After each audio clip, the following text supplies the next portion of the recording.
Greetings to everyone. Welcome to this webinar hosted by Action Station, Alternative Jewish Voices in Dayenu and Justice for Palestine. It's great to have everyone on. Tonight, I'm just going to begin by giving a little bit of background, then I'll introduce the speakers, and we'll move into conversation, some questions to the speakers. And at about 8:40, we'll probably throw over to questions from all of you in the audience. So please feel free to write your questions in the chat. My name is Max Harris. I'll just be facilitating. So give some background for tonight. In struggles for justice for Palestine and amid the genocide that's occurring in Gaza, we all know that shifting power is key. But what's also important are the language and frameworks that we use in shifting that power. And tonight we're having a critical conversation about some of the language and frameworks that can be usefully used in struggles for justice in Palestine. So in advocacy on Palestine, lots of frameworks have been deployed, including in recent months, including human rights, but also decolonization, settler colonialism, Indigenous rights and other frameworks. And today's conversation is about, as I said, thinking about these frameworks and whether and how they contribute to effective advocacy. We've got an amazing lineup of speakers tonight, and I'll just introduce them now before we go to them for some questions. So we've got Samira Zaytoun, who's Tangata Tiriti and Palestinian. She is the co-convener of the human rights organization Justice for Palestine, and Samira stands steadfast in the fact and future that justice is the seed, peace is the flower. It's awesome to have Samira here, and Samira, thanks for joining us. We've also got Dr. Adama Rata, who belongs to Ngāruawahine Taranaki and Ngāti Maniapoto. Adama is the co-director of Te Kuaka, a research and advocacy group that promotes independent progressive foreign policy for Aotearoa New Zealand. And Adama works as an independent researcher focused on anti-racism, anti-imperialism, and liberatory pedagogies. Also really lucky to have Adama with us. Welcome, Adama. And finally, we've got Marilyn Garson, who's Tangata Tiriti and Jewish. Marilyn wrestled with professional skepticism about the living value of the human rights framework during her work in war-affected communities. Marilyn and Fred Albert helped to set up Alternative Jewish Voices, which is a collective dedicated to Jewish pluralism, anti-racism, and justice for Palestine. And Alternative Jewish Voices is merging this year with Dayenu to build an enduring multi-generational national Jewish community beyond Zionism. Great to have you here, Marilyn. All right, so we're going to begin with a question for you, Samira. And I wondered if, Samira, you could say a little about why frameworks and language matter in your activism on Palestine and or other causes, and whether you talk about human rights, and if so, why? Kia ora koutou. Thank you, Max, and thank you everyone for joining. It's such a big question, and I've been going back and forth on it all week thinking about this theme. Language matters so much, but it's always this, it just feels, the reason I've been struggling with it so much is because it's always a double-edged sword, and it matters and it doesn't matter, and it's the most important thing, and then it's also the most discarded thing. When I am thinking about frameworks, actually, when I'm thinking about resistance in general for Palestinians, I often say, and I feel very strongly in it, that existence is resistance, right? That merely existing, merely being on this earth is resistance in itself. So if that is the foundational tool that we use to resist and in our struggle for liberation, then basically the whole world is our oyster in terms of finding the tools that will elevate our kaupapa and that will empower us into to liberation. I think that the language that we use is extremely important because we've seen how intense and evil and vilifying and dehumanizing a lot of the rhetoric has been from the Hasbara, which is the Zionist propaganda. And it's always kind of been the case, you know. It perpetuates a lot of racism that we see. It perpetuates the way that people perceive Palestinians or Arabs more generally. And I guess with this language of dehumanization, we understand it as we understand it as one of the first steps in the process of genocide, right? And this has been going on for a long time. To the point where when Palestinians have been called animals, really high up Israeli officials and politicians have said, even calling Palestinians animals is an insult to animals. So it's very easy to see the importance of language and the detrimental impact that it's had over time.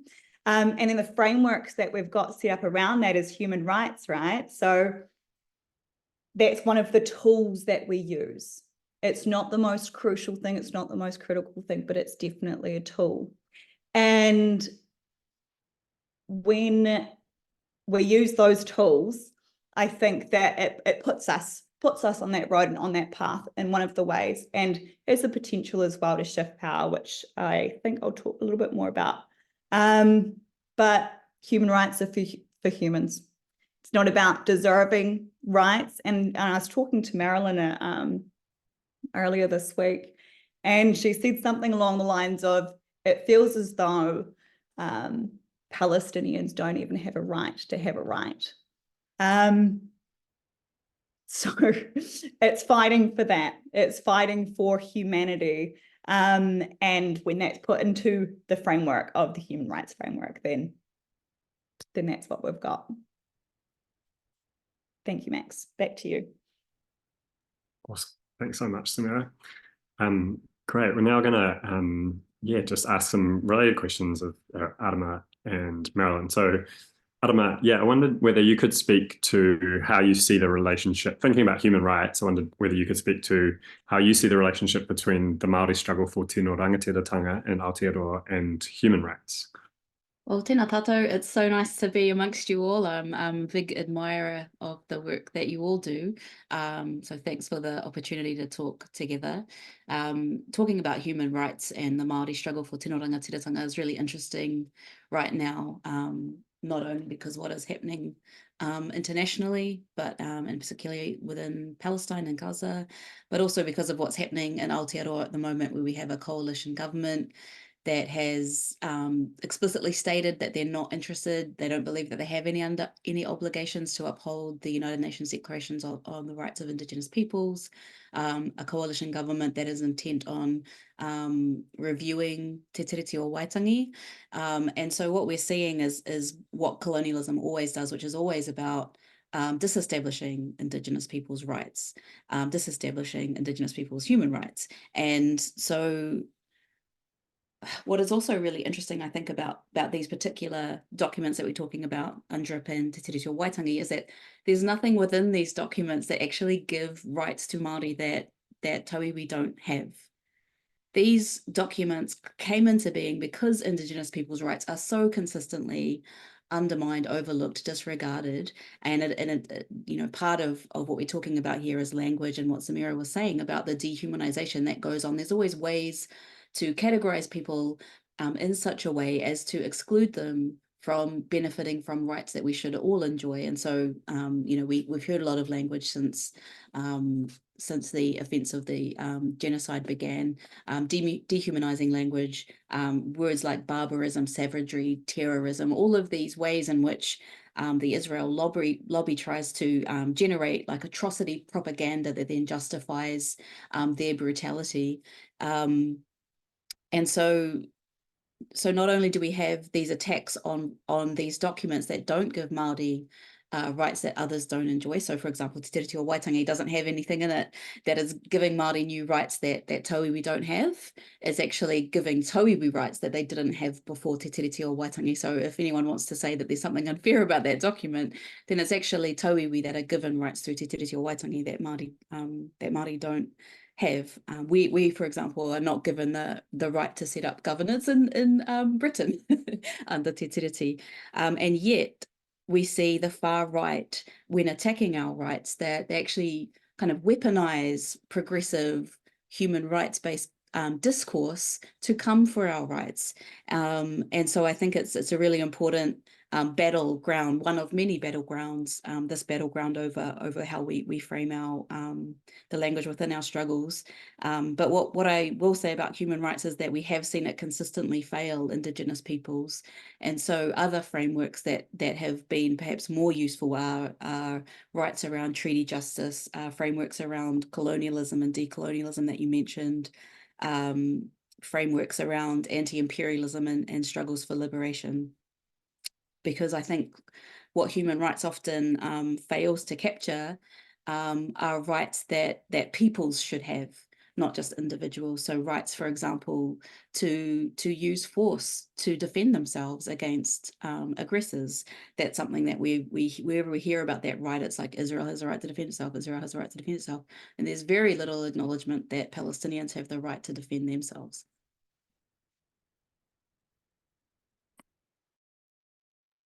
Thanks so much, Adama. And we'll now turn to you, Marilyn, just on a similar theme.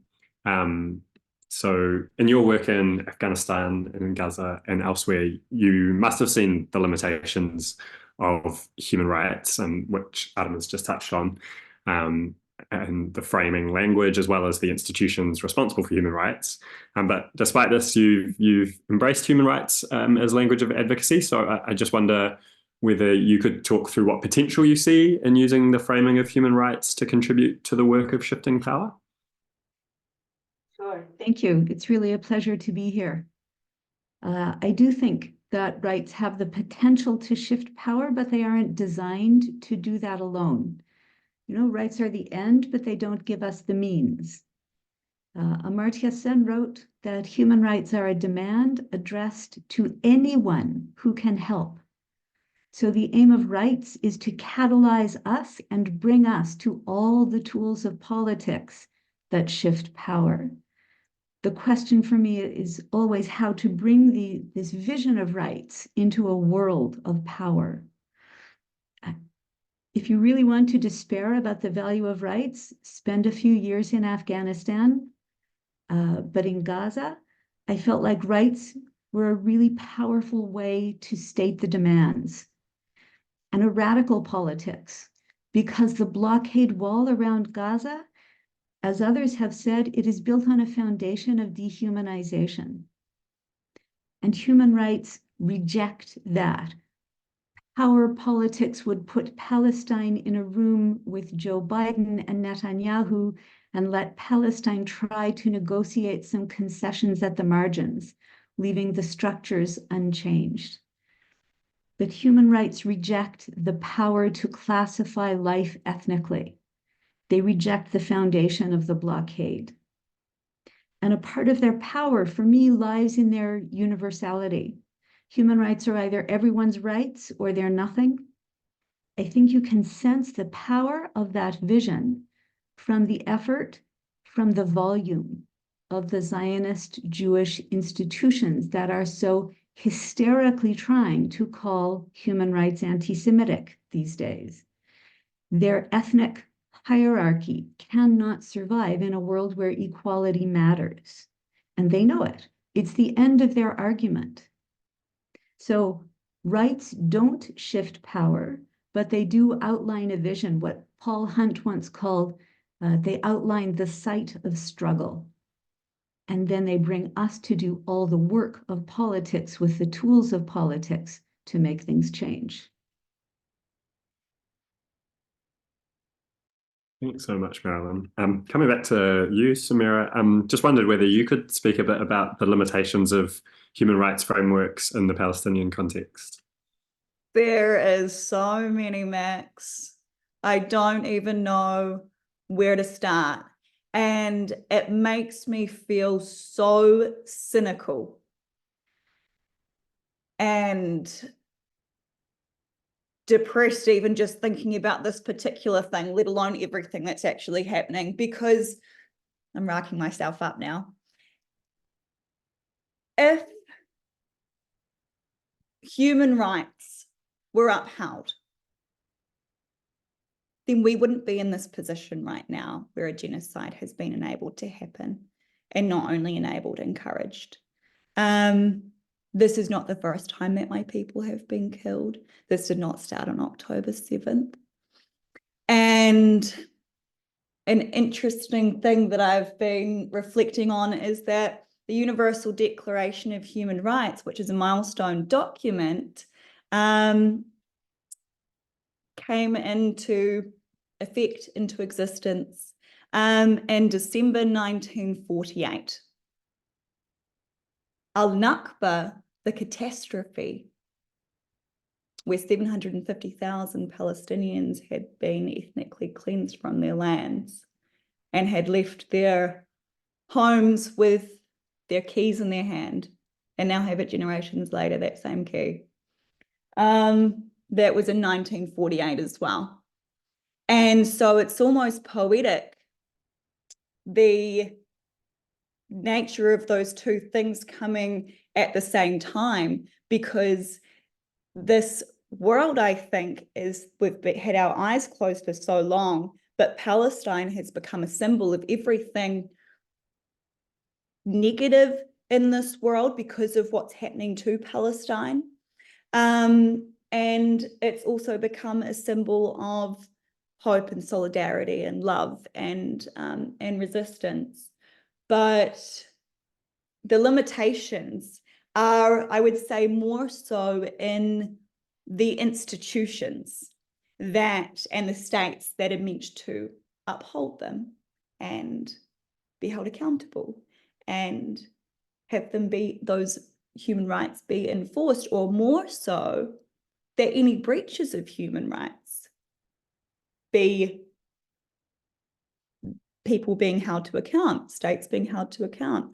And that is not what we're seeing, because if you're looking at what Israel has done for the last 75 years, 76 years now, it has been breaching human rights, and every institution that holds that framework as its core, it's been broken and broken and broken again, and yet 30,000 people have been killed in less than 6 months. And the other point to it, and Artemis spoke to that really well in terms of the limitations, is that it omits any sense or notion or consideration of settler colonialism, of and what that does to people and the breaches of human rights that holds, of imperial powers and interests that they hold. And what I'm seeing a lot is that if you're thinking about it in the context of, say, you know, Minister Winston Peters recently, when he was in the House, he was asked, you know, about it. What are we going to do about it? Blah, blah, blah. And he answered saying, well, the International Court of Justice has not yet found that genocide is happening, right? And that led to an excuse to what, just sit and wait, because like, yeah, 30,000 people have been killed and it is on the brink of famine, and all of these people are dying from starvation and disease and bullet holes. But the ICJ has not yet said, yeah, let's tick that box, it definitely is genocide. And so there's limitations in there, right? And I think that that comes back to interests and whether or not countries and governments have a backbone, or whether they fall in line with their other bigger imperialist power partners.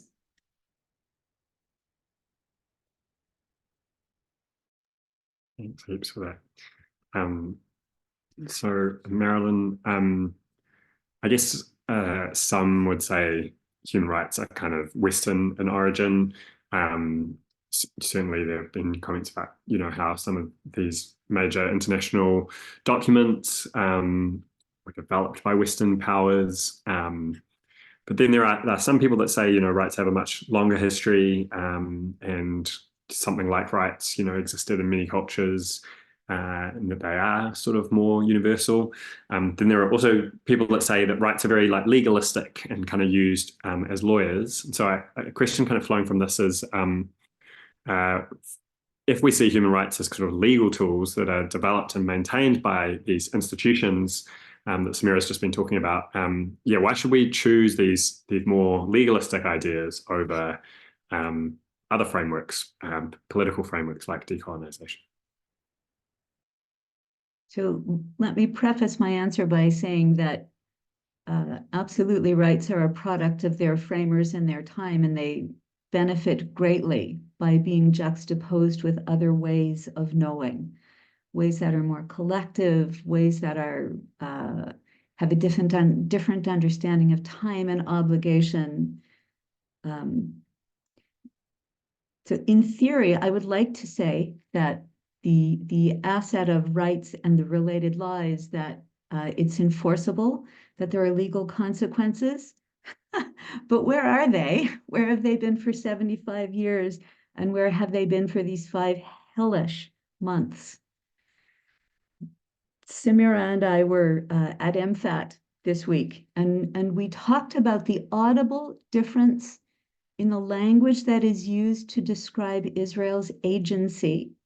You know, the way that countries ask Israel to make better choices, versus the language of Palestinians as humanitarian recipients. Palestinian survival, Israeli agency. So the real question about legal frameworks for me is, how do we seek accountability and consequences in this world of states? In a world designed by and for states, power is blind to statelessness. It was Hannah Arendt who said that stateless people do not have a right to have a right. She said that being stateless was like being expelled from humanity. So I think that an essential task for us, all of us, is to elevate Palestinians' collective political right to nationhood, to self-determination. We need to push to recognize the state of Palestine, to place that right up front in order to give Palestinians access to the law of states, in order to give Palestinians the same national voice and the same set of active verbs. That would help to bring rights and accountability for Palestine into the arenas of state power. And I have to acknowledge, and you know, I feel quite bitter about this, Hannah Arendt was a stateless Jew. We know that anything can be done to stateless people. We know because statelessness was the problem statement of Zionism. So I feel like that foundational hypocrisy needs to be, we need to be challenged. We need to bring that into the campaign for Palestinian statehood. Put that right up front, and hopefully power can be called to account more effectively by Palestinians.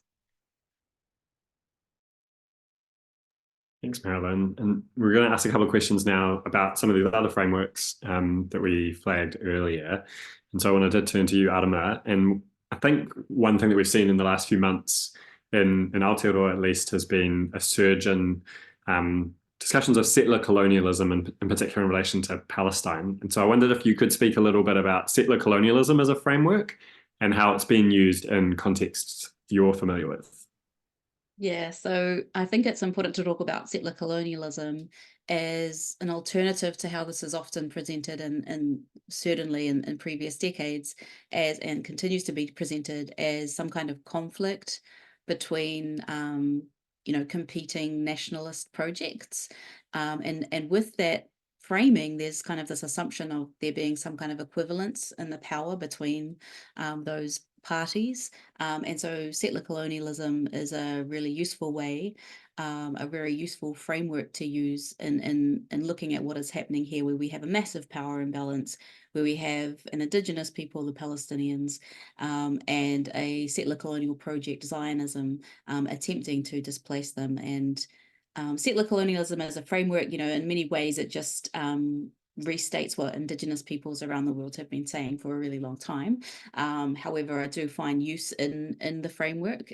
So Patrick Wolf talks about how settler colonialism is a project designed to eliminate, dispossess, and replace natives with settlers.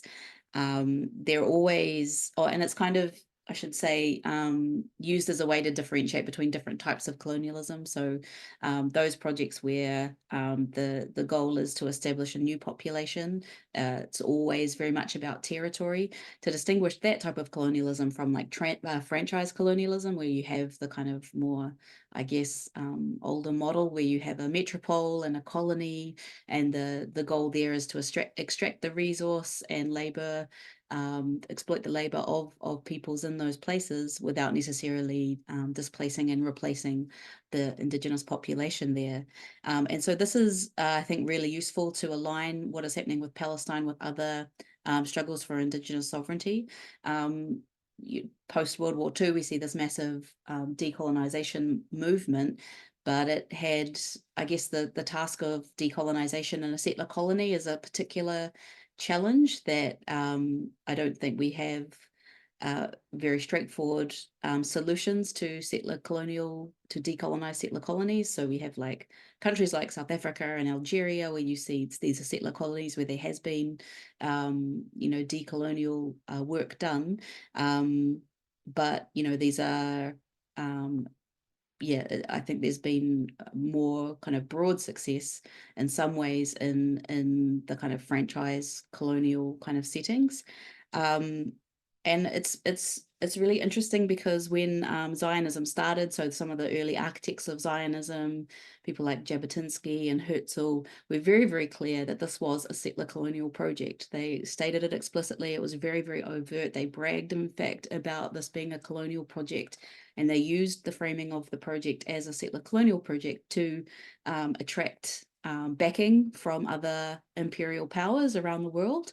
And it's only really been in recent times where there's this movement that has been made, this progress that has been made around discourse around decolonization as being a good thing, that we see these like revisionist attempts to claim indigeneity of Jewish people in Palestine. And so we should look at those attempts very cynically. We should challenge those. We've seen this indigenous coalition that's closely attached with the Israel lobby and part of the Israel lobby here in Aotearoa.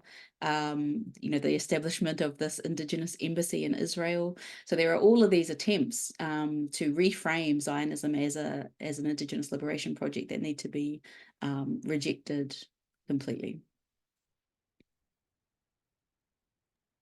Amazing. Thanks, Adama. And Samira, we often talk about Palestine in terms of struggle, but I just wondered what have been the effective tools that Palestinians and allies have used to shift the needle in their favor, in your view?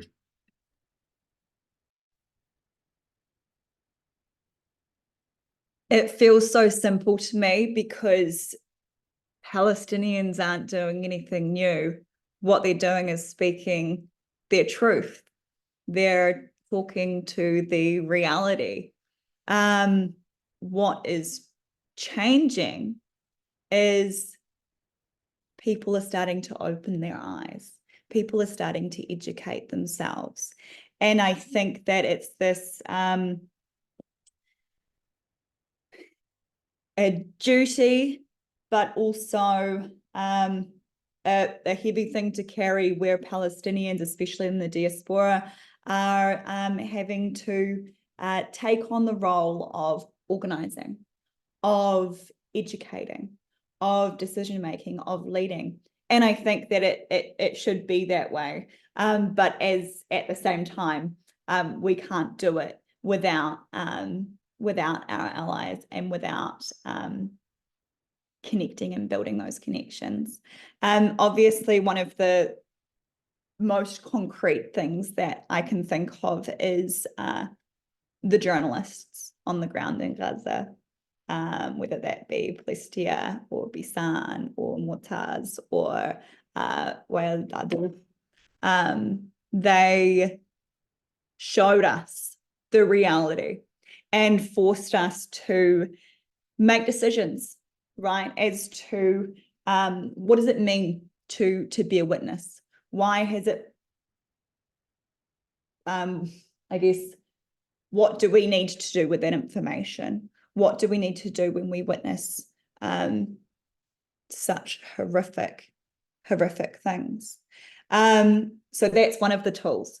The other thing I think that another tool that we have used, I suppose, and our allies, and I think that's both of these together, our allies and Palestinians, shifting the needle in our favor, is we're going through this revolutionary realization of our intersections. We understand for the first time so intensely what it means when we say we're not free until we're all free, and that our liberation is bound, because Palestine does represent so many issues, whether that is Indigenous, whether it is about climate activism, whether it's about queer rights, whether it's about disability issues, whether it's about women or children or workers' rights. And it just goes on and on and on. And so we've realized this almost really invigorating thing, I think, within ourselves, within our souls individually, that has pulled together into this collective. And when I think about, you know, the power shifting, it's going to get worse, and we know that it's going to get worse because there's not a ceasefire today. There wasn't one yesterday. I doubt there'll be one tomorrow.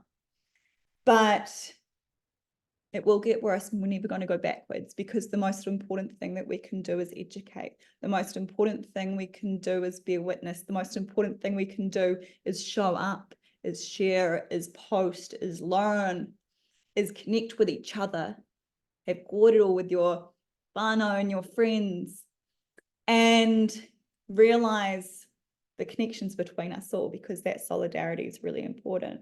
And with that, these numbers will grow. The movement, the people power will shift that needle, because right now there's a lid. There's a lid on, and there's a lot of pressure under that lid. And the more people power we have, the more outrage there is, the more organized we are, that's going to pop off, right? And I think another thing is that it's always going to be, I do believe that it will be generational. I think that the rangatahi will, you know, I know that they're the leaders of today, but they will also be the leaders of tomorrow as well. And it is unbearable to see the world that we're living in. And I don't think that young people, I don't think that the people of our future will stand for a world being like this ever again. And something Angela Davis said is to act as if it were possible to change the world. And it feels so damn bleak sometimes, because it's almost impossible to imagine what justice would look like when it has been the ugliest, heinous time in my lifetime, in most of our lifetimes. And also our collective memory as well. But we can't do nothing. We can't give up hope. And Mahmoud Darwish, who is a famous Palestinian poet, he said, the Palestinians suffer from an incurable malady called hope. And I think that the steadfastness and the resilience and the hope that we have is people are starting to catch it. And so I think, just going back to the question, there's three main things, I guess. The first is that we use truth as the tool.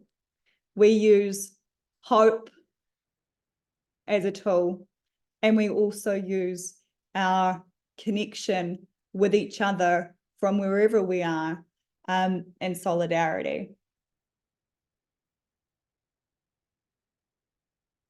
Beautiful. Thanks so much, Samira.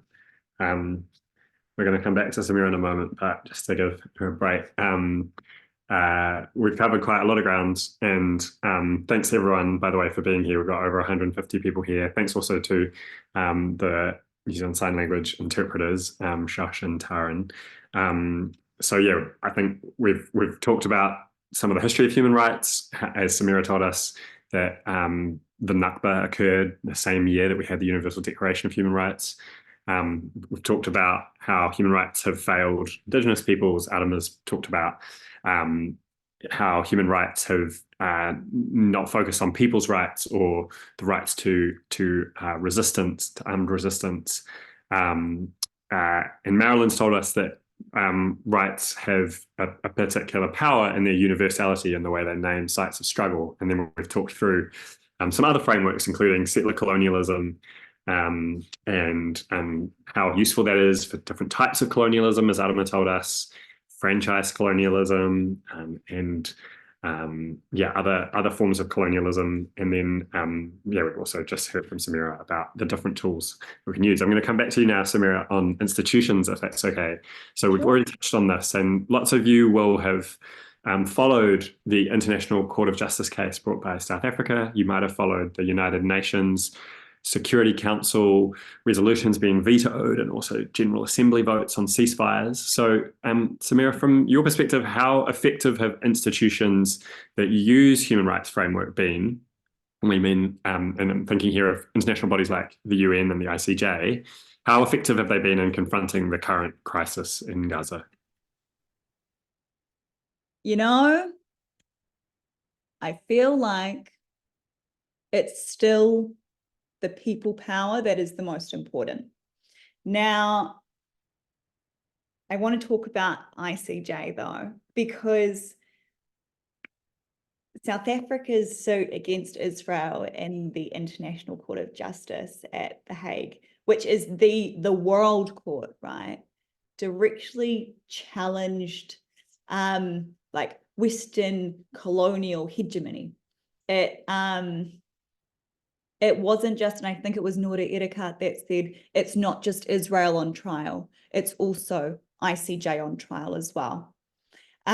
Because we're faltering, right? Because we have these institutions in place, we have these frameworks in place, and yet people are still dying, and yet people are still starving, and yet white phosphorus is being dropped, and yet Israel is not being held to account in a way that is actually binding them to coercing them to do something, pressuring them to do something, persuading them to do something, because it's the World Court has told them that they need to take these what are they called? Precautions? Starts with PMAX. Preventative The provisional measures. Yes. Thank you. Preventative measures. And are they stopping? No. We just watched the flower massacre. We just watched people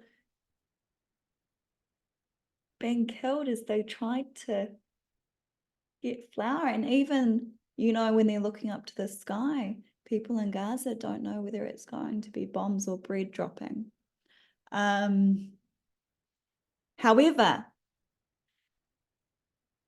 this infrastructure, these institutions are also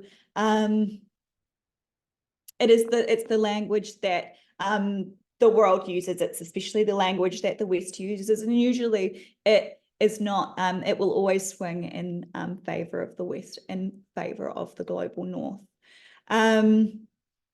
But to have South Africa stand up for us, to stand up for Palestine, to stand up against so many things that they themselves had experienced and worked through.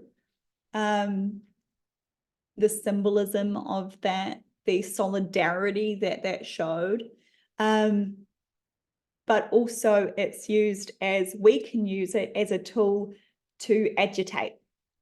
We can use it as a tool to agitate, because then that will get people in power to start talking about it, because even though they may not, I don't know, follow the rules, it's reputational risk, for example, or it becomes a top news story. And now we're in the media, and the media is really important because that changes the way that people see the world. It changes the way that they consume information. And so all of those things are really important.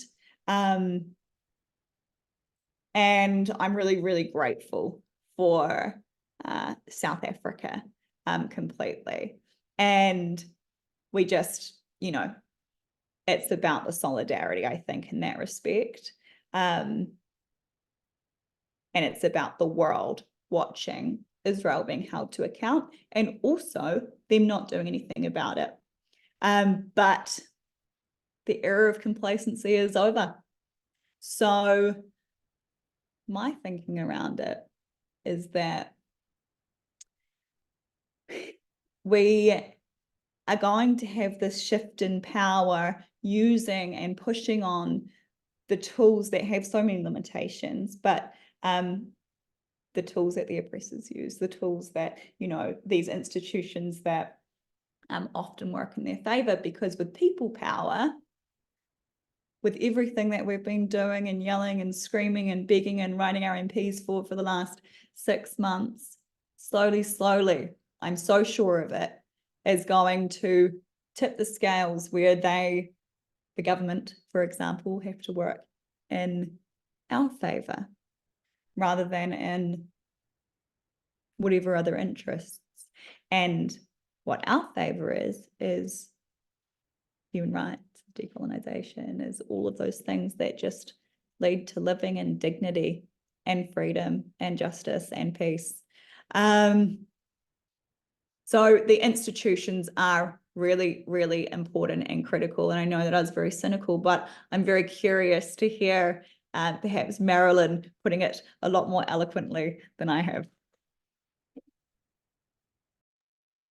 Thanks, Amira. Yeah, maybe we can come to you now, Marilyn, and then we'll come to Adama. So yeah, how would you see those institutions, institutions like the ICJ and the UN, and I know there are many parts of the UN, how effective have they been in recent months, and how do you see them based on the earlier work you did as well? Yeah, you know, I'm old enough to remember when it was different. My time overseas started in the 90s, which was a much more optimistic time. And by the time I left international work, it had become managerial, and it was sort of about containing human suffering over there. This securitized worldview had really changed the way that states and many fearful people related to people who were in need.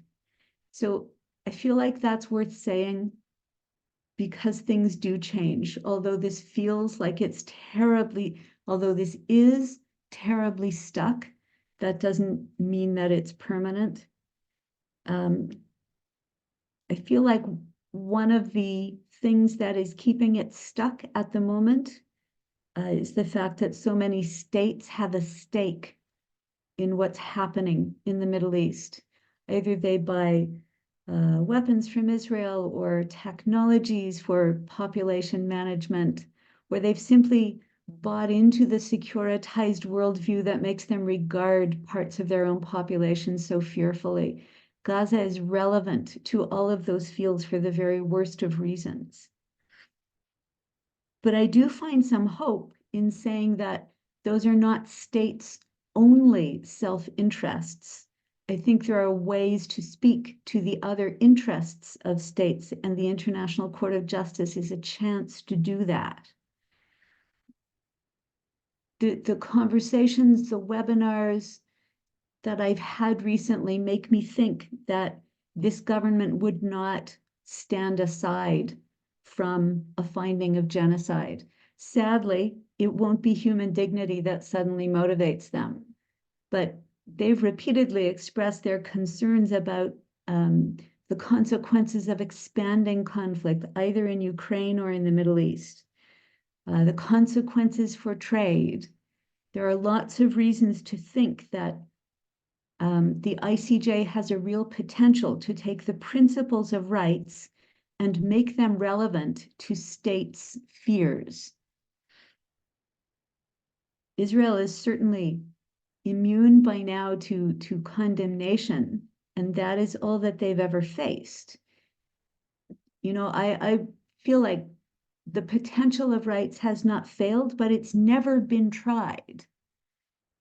And if a finding of genocide or an advisory opinion on the illegality of the occupation can bring other kinds of interstate tools into play, Israel is very subject to those kinds of pressures. It's a very internationalized state, and it might be able to disregard my disapproval, but it wouldn't disregard the sanctions that it might face. So I regard that as a source of hope at the moment.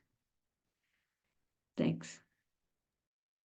Thanks, Marilyn. And yeah, I wanted to come to you, Adama, and just wondered, yeah, how you think about some of these institutions that have used human rights frameworks, maybe both in recent months in relation to Gaza and out of the struggles you've been involved with. Yes, you were talking, I was reminded of that systems thinking quote, the purpose of a system is what it does. And I think if we apply that to institutions like the United Nations, the ICJ, the ICC, we can kind of start to think about that as the purpose of those systems as being to uphold imperial power relations. I mean, you only have to look at the ICC. There's a photograph you can find of all of the people who have been brought before the ICC, and despite the hundreds of years of exploitation and abuse that we've seen by the global north to the continent of Africa, and yet all of the people brought before the ICC are Black, except for a few Russians. And you know, we can talk about who counts as white. That's one of the central questions of settler colonialism, but it's only been in recent years that people that might be racialized as white have been brought before it. And yeah, so we have this massive failure, but sometimes there are gains that can be made through failure in terms of exposing the limitation of those institutions. And so I think people have people who may have held hope that institutions like the United Nations might be able to end the genocide. We've seen that exposed as we've seen the limitations of those systems being exposed. We've seen these countries that masquerade as liberal democracies, the US and Israel, and how the US in particular continues to vote to support Israel, to veto UN Security Council resolutions to intervene, despite the majority of their own population who would support a ceasefire. So it's not only these institutions that are on trial, as Samira mentioned, but also our notions of what democracy are, our notions of democracy and the limitations of that, and how when it comes to foreign policy, there is often a real lack of democratic process that goes into making these decisions that are made to uphold the interests of the, you know, elite classes of lawmakers and capitalists instead of the people. And so, you know, when when people like Malcolm X say by any means necessary, sometimes you have to try lots of different things to work out what is necessary. And I think what is necessary at this point is to really look at these institutions and see some either, abolishing and redesigning the types of institutions we might need, or at the very least, massive reforms to take place. That's great. Thanks, Adama. And just for people who are new to some of these institutions, the ICJ is the International Court of Justice, which deals with disputes between states. And the International Criminal Court deals with very serious crimes committed by individuals from those states. Yeah, that's amazing. Thanks, Adama. I'm going to go to one last question that we had discussed in advance. I might add a couple depending on how we're going for time, but I guess moving away from just language and frameworks, but you can also kind of talk about language and frameworks in your answers. I wanted to come to each of you and ask, what do you think the next steps in the fight for justice for Palestine should be? Maybe starting with you, Samira. Thanks, Max. I think that we need to think about what we can do, where we are, when we can, however that looks like. And I think that it's important to recognize that, because so often people are thinking of what can I do that will solve the Palestine question? What is going to be the thing that changes the world? And I've noticed it in meeting with politicians as well. In some cases, they'll be talking about, working on and advocating for special visas, for example. And they say, and I know that's just a small thing. I'm like, no, that's not a small thing at all. That is an extremely important step, right? It's all about steps, because it's not going to change overnight. And so from my perspective, what our next steps are, as a co-convener of Justice for Palestine, is to continue building a movement and regrounding ourselves in the kaupapa and that collective action, that collective liberation. And I think just thinking about what's happening in Aotearoa, there are so many different ways. It just feels so swift and brutal and pointy and sharp and dangerous, with so many kaupapa and so many vulnerable communities of what the government is choosing to repeal or take away from people, or add different rules and systems and et cetera. And I think that we're in this moment where everyone is so angry, and we can all see the connection between us. But when there is so much happening and they can do it so quickly and so easily, it doesn't harm them, it doesn't hurt them. They're the political elite. But when it comes to everyone who is being harmed by the policies of our government, or the lack of, it takes a lot of energy and a lot of time and a lot of emotion, a lot of passion, a lot of brain power and physical power to resist that, to push against it, to be able to create a space where you can make your voice heard and your kaupapa heard. The danger of it, as well as that, is that there are so many things that we care about, and people are, there's a risk of us thinning out over all of the things that we want to fight for,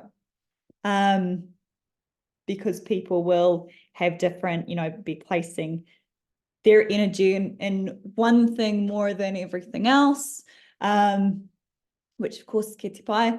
But it's about making sure that we can come back and ground ourselves into understanding that collective liberation and what it means of we're not free until we're all free. In practical terms, I think that it means continuing what we're doing. It means posting. It means using social media. It means bearing witness. It means talking, learning about it. Also, other really effective things that, and I guess I'm talking very grassroots here and also a bit individualized, is which adds to the collective, which is boycotting, as part of the BDS campaign. We can see that Starbucks had a bit of a hammering in terms of their money stuff. And that's really important, right? The same with McDonald's. Because I don't want to go and buy a Big Mac from a place that gives Happy Meals to the Israeli occupational forces, So taking those kinds of steps are really important, because even if you are doing those things individually, it builds the collective, and it does matter, and it does make a difference, and it's incremental and it's step by step. And I think that we just got to keep on keeping on. Thanks. Awesome. Maybe come to you, Adama. So yeah, interested in what you think the next steps could be, maybe drawing on what you've seen locally and internationally in that struggle for justice for Palestine. Yeah, so I think part of the battle that we are facing here is around language and is around the human rights framework, because I think no conversation about human rights and justice for Palestine in Aotearoa would be complete without talking about the way in which human rights institutions actually work to prop up and promote the agenda of Zionists. So here in New Zealand, we see the Israel lobby very effectively use the Human Rights Commission to try to crush opposition to what Israel is doing. We have around the world many instances of this use of anti-racist discourse and anti-Semitism to conflate any opposition to Israel and Zionism and the genocide with anti-Semitism. And so we need to really hold these institutions to account, because what they are doing is enabling genocide. And so that's part of what we're talking about here. In terms of our own organizing, I think there's been massive gains that in terms of people's awareness around what is happening in Palestine, around the Zionist settler colonial project. But I think it is also time to take stock of the effectiveness of our organizing and to kind of restate the real need for us to get organized, and to have that be led by Palestinians as well, to center their struggle and to work truly in solidarity with Palestinian struggle internationally. We've talked a little bit about BDS and the importance of that, and people often draw on the case of South Africa as being a great success of the BDS strategy. But what is often left out of that conversation, of course, is that it wasn't just BDS that brought that led to regime change in South Africa. It was also armed struggle. So there were conflicts happening regionally. Cuba participated, fighting Rhodesians, and so that is unfortunately a central part of what will bring this genocide to an end, because we have seen many people when this genocide began thought that the West's tolerance for seeing dead Palestinian babies would soon reach a point where people would pressure their governments to the point where the genocide would stop.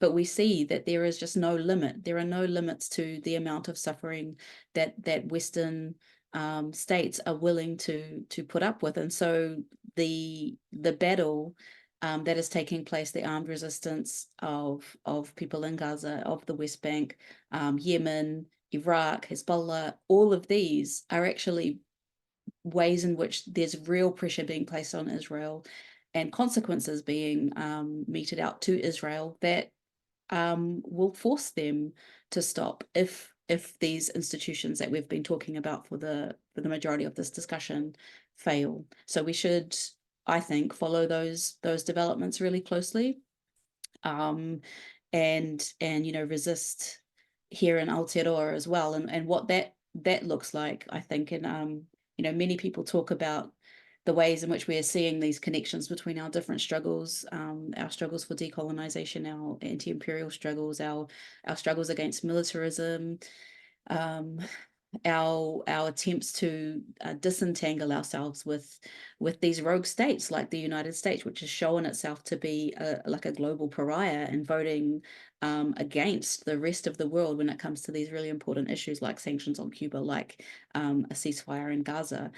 And so, and I think Fred Moten said it really well when he said a lot of us see Palestine as the front line in the battle against colonialism and imperialism, but that we cannot let Palestine stand in for our own struggles. So I think, we might be able to put pressure on our government to make a little bit of difference internationally in terms of pressuring the US and Israel, but we also need to pressure our governments for our own liberation as Indigenous people in Aotearoa.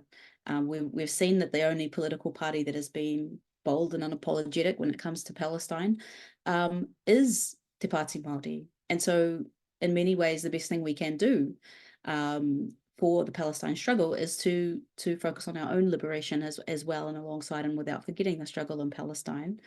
And work on demilitarizing Aotearoa, staying out of pacts like AUKUS.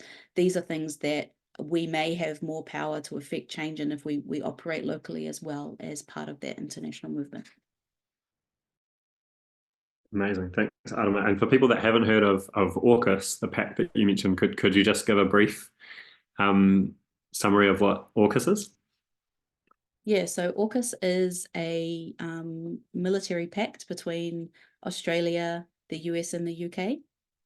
And it's centered on Australia's acquisition of nuclear-powered submarines. But what it really does is it folds Australia into American military objectives. So there's different parts of the pact. So Pillar 1 is about these nuclear-powered submarines, which are designed to project power into the Pacific, which they now call the Indo-Pacific, to counter the rise of China. China doesn't pose a military threat to the Pacific. China doesn't pose a military threat to the US, but it does pose a threat to US hegemony globally. And so this pact is all about trying to bring China to its knees, which is a really dangerous and unnecessary military strategy. And so what this pact is about is about increasing the military cooperation between the states who are involved. And New Zealand is considering, our government seemed very keen to join this pact, but it really threatens our sovereignty. So instead of having our own defence agenda, we would then just be tied into this pact. You can think about it kind of as like a NATO of the South Pacific. And there are other countries as well who are considering joining Pillar 2. Our leaders are trying to tell us that it's the non-nuclear component, but there is no non-nuclear component to AUKUS. These submarines, although they're touted as being nuclear powered, they also have the capability to carry nuclear weapons. And if we're part of their military regime, then that also involves the use of nuclear weapons. And so I think in the interests of our own sovereignty and the interests of demilitarizing the Pacific, of considering what the Pacific wants, and also, to try to avoid a war with China, it's really important that New Zealand stays out of that really dangerous pact. Thanks so much, Adama. Coming to you now, Marilyn. Yeah, what do you view as the next important steps in the struggle for justice for Palestine? I'd say that Palestine is the front line in another way as well. And that is that with every escalation of violence against Gaza, our tolerance for violence also increases. And I worry a lot about what might happen under the cover of our new standard of normal. So for me, the top priority is that this pressure cannot dissipate. I've been asking myself recently when there are the circumstances that might lead to a real movement taking shape, what's the difference between the circumstance and the fact of a movement emerging from it? And I feel like the intentionality is a big part of that answer. I feel like that's something that, in particular, Justice for Palestine has done extremely well thus far, to keep broadening, to keep the door open, to keep pointing to the relevance as well as the urgency. And also to remember that volume by itself is not effective. Volume needs to be attached to actions. If it's just volume, then everyone is just going to be measuring this week's volume against, last week's volume. There's got to be a plan. There's got to be a vision for the role that New Zealand could be playing, because goodness knows we have more to bring, than we have brought so far. I also think in the Jewish community, we have next steps. Alternative Jewish Voices is merging with Dayenu in the recognition that we need to build our own institutions, our own community beyond Zionism, so that young people are not just naturally following that path and becoming a part of the problem. That's a big long-term job, but we're biting off a big chunk of it this year. And the better we can do at that, the more effectively we can support Palestinians who are pursuing their own freedom. Thanks, Marilyn. So we're now going to turn over some questions from you. Thanks so much, everyone who's stayed, and we'll be wrapping up by 9. I think I wanted to ask the first question to you, Adama. There's a question here about how we counter or challenge the revisionist notions of Israeli indigeneity. And I wonder whether you could expand on some thoughts on that. Yeah, so like I said, there were these early Zionist thinkers who were very explicit about the fact that this was a colonial project. So we had Herzl, he described it, I have quotes here, he described the Zionist project as being, it is something colonial, just very, very explicit.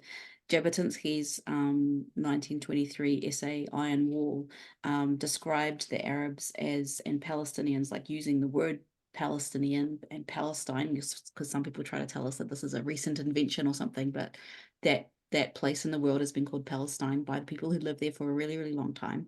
And he compared them to the natives, the Sioux of, Plains Indians. And so, we can see that within Zionist discourse itself, they've very clearly stated this is a colonial project. For Māori, it's very easy for us to see this as a settler colonial project, and the experiences of Palestinians, so many of them are very aligned with what we have experienced in terms of invasion,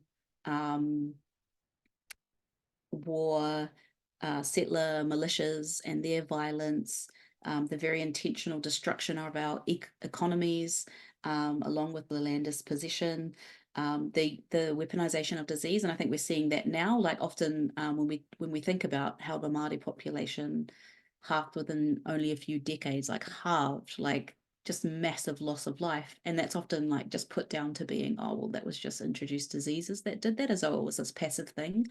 But what we're seeing play out, I think, in Palestine at the moment shows us that this is a very intentional displacement. This is very intentionally starving people. This is very intentionally allowing disease to thin the population to make a ground invasion easier. And so, there's also the demographic swamping. So we see very intentionally in New Zealand, the settler state designed our immigration policy so that Māori would be outnumbered and that their political power would be diminished. And if we look at the way in which the Zionist project has unfolded, has been used, there is this absolute obsession and preoccupation with controlling the demographic makeup of the so-called democracy. So it's not a democracy if you're controlling who gets a vote in that territory that you occupy. So it's very easy, I think, to compare those experiences, to see that. And I think Edward Said talked about, this idea of like, well, he didn't say this, but he talked about how these claims to indigeneity are based on a 60-year occupation 2,000 years ago. That's what we're talking about. And that's not to say that there is not some emotional, spiritual kind of, and indeed in some cases, perhaps ancestral connection to those territories that people living in Israel currently have. But that does not cancel out the rights of Indigenous Palestinians in those territories. And it's very easy for us also as Māori to look at our deep spiritual connections and religious kind of connections with places like Tahiti and Hawaii. But that does not mean that we get to then go and displace the people who live there and claim to be Indigenous of those places. And so any kind of scrutiny of this, you'll see that these claims to indigeneity don't stack up at all. Thanks, loads. I think I might ask this next one of you, Samira, which is a question about the US enabling Israel's war. So the question's from Francis Palmer. And the question is there a plan for action which challenges the US enabling Israel's war, especially military aid? I wonder if you have any thoughts on that, Samira? Get that question one more time. Sorry. Yeah, sure. So I think this is about sort of any New Zealand action, or I guess other action that's focusing on how the US has made possible Israel's war. And the question is there a plan for action which challenges the US enabling Israel's war, especially military aid? Not that I can see. The US, for a very long time, has given at least $3.8 billion to the Israeli military every single year. I think in the first week or so, they gave about $14 billion to the Israeli military after October 7th. And they continue to provide billions and billions and billions of dollars of funding. But on top of that, we've got Joe Biden. I either call him Genocide Joe or Butcher Biden. Since about 1986, he has been saying the same quote again and again and again. And it goes, if Israel did not exist, then we would have to create an Israel. We would have to invent an Israel to protect our interests in the region. So then they've often said as well that it is unconditional support that we have, an unconditional loyalty that we have with the state of Israel and with the Israeli government. Biden himself has said multiple times that he's a very proud Zionist. And now we're in this situation which is really terrifying, where you've got Donald Trump and Genocide Joe going head to head, and they're both really, really intense and dangerous Zionists. In terms of what Aotearoa can do, because so often the clapback that we get is that, oh, but we're just a small island nation at the bottom of the world. What could we possibly do? What impact could we possibly have? But we are on a constant moral, political high horse when we're thinking back to things like women being the first place in the world for women to have the right to vote, of our part to play with the South African apartheid and the Springbok tour, of being nuclear free, right? Those are things that we're really, really proud of. But that's a long time ago. So now we have this other moment where I think that we either need to get down off that high horse, because right now I don't think that our government has much of a backbone, because we're just falling into line with our Western partners, but specifically our Five Eyes partners, right? And that's really significant. However, every time someone has, they've said multiple times that, oh, well, we're monitoring it, but we're looking at what other countries are doing, because they're waiting for someone else to take the lead. They're waiting and they're waiting, to the point that it's actually embarrassing, because often they will start, other places will start to change their tune, or the narrative will shift. Canada, for example, is banning arms that are being exported to Israel, which is really, really significant. But we always, this is a significant partnership and alliance that we're a part of, and we're a really significant piece in many of these institutions. So I think that we need to have the political courage in those spaces with those political elites, but then also it'll be the people, and Nadia says this often, that needs to have the moral leadership. And the other part to that, I was going to say something else, but it's gone from my mind, so I'm going to stop there because I know we don't have much time. Oh, that's great.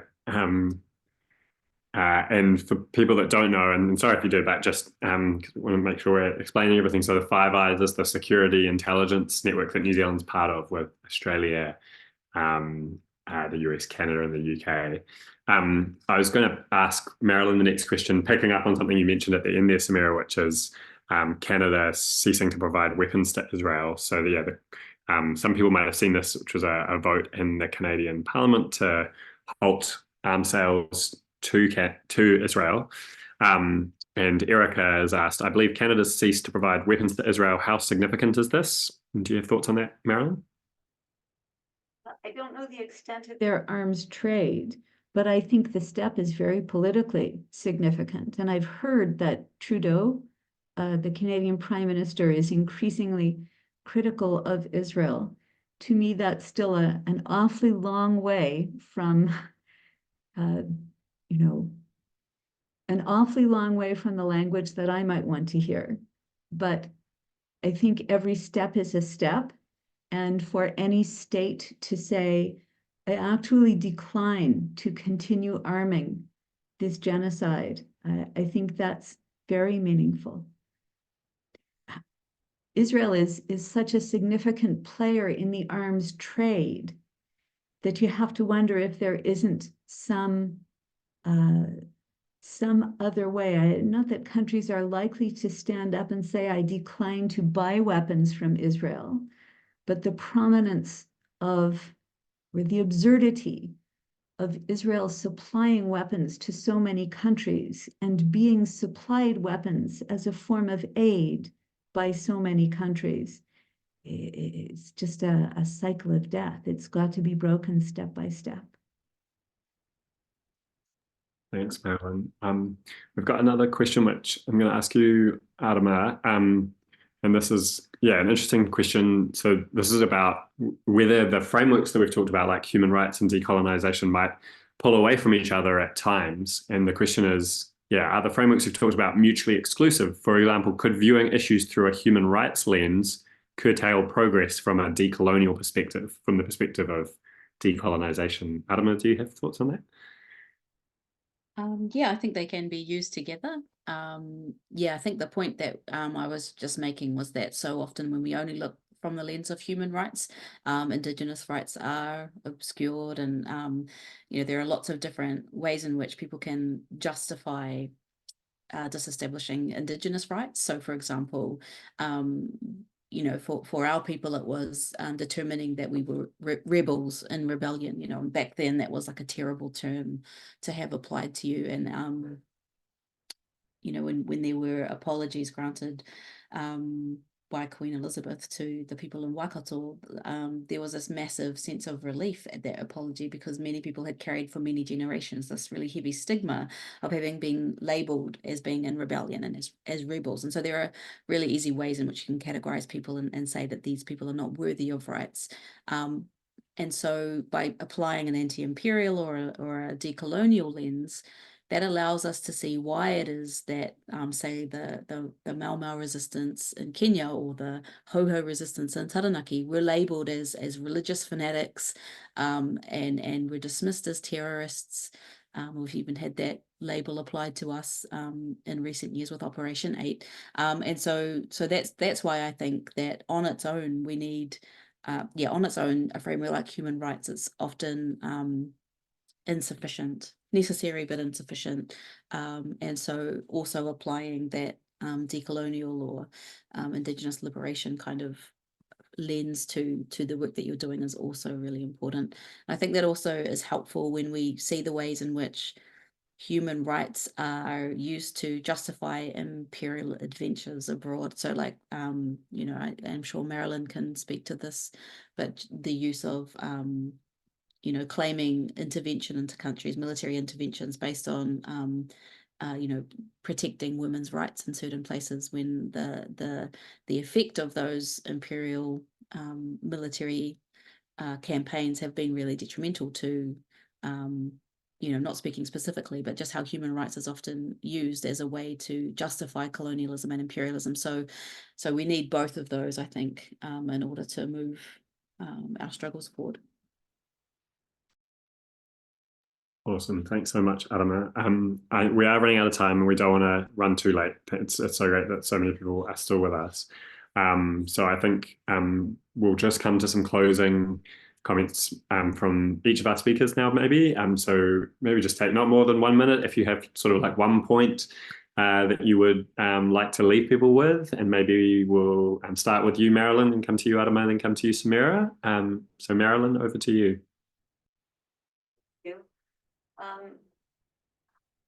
I guess I would say two things. As a non-Palestinian person, I think it's extremely valuable to spend some time reading Palestinian debate about the relative importance, the strengths of these various frameworks, because that's really the way to learn and follow. I also think that human rights are very much available to people who are not Palestinian, not expert, not confident about thinking of themselves as activists or advocates, for as long as it is radical to say the Palestinian person standing next to me is my equal. For that long, you need to keep saying it. And that's something that we can all say, you can't get that wrong. Thanks.